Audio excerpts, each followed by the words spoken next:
Hi, I'm Bill Whitmer and welcome back to Around Atherton. In another segment regarding the upcoming elections, I'd like to talk about endorsements. Many organizations are endorsing candidates for the election here within Atherton. And while that's good and it gives extra publicity, you sometimes have to dig into what the questions are with regards to why they're endorsing a specific candidate.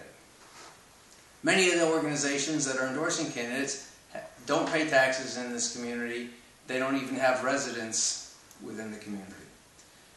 One of the organizations is the Silicon Valley Board of Realtors. They want to know what a candidate's position is on increasing housing density in our community.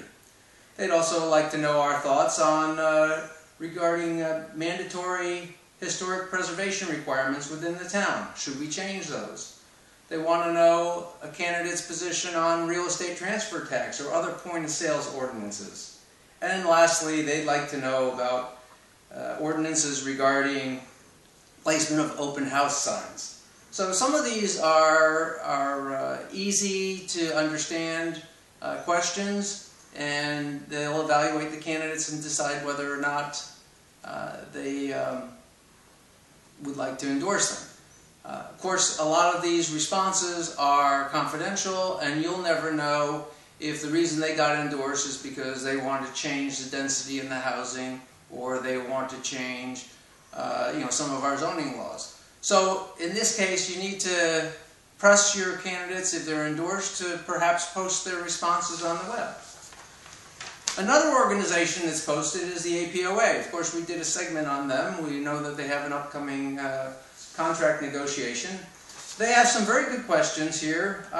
Questions like, do you support professional development and training for police? Well, if we're going to have a police department here in Atherton, obviously we need to do that, so that's a good question to ask. Also, how about providing the police with adequate equipment and technology support? Again, an excellent question.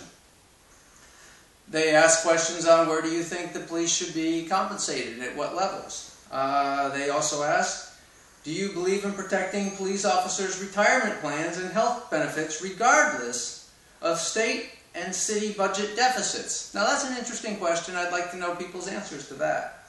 And they ask, do you support binding arbitration for discipline and compensations issues? Or do you think we should have a civilian board reviewing police issues?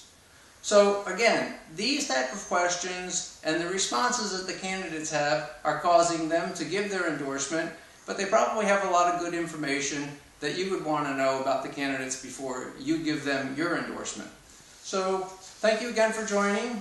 I look forward to seeing you again on Around Atherton. Bye for now.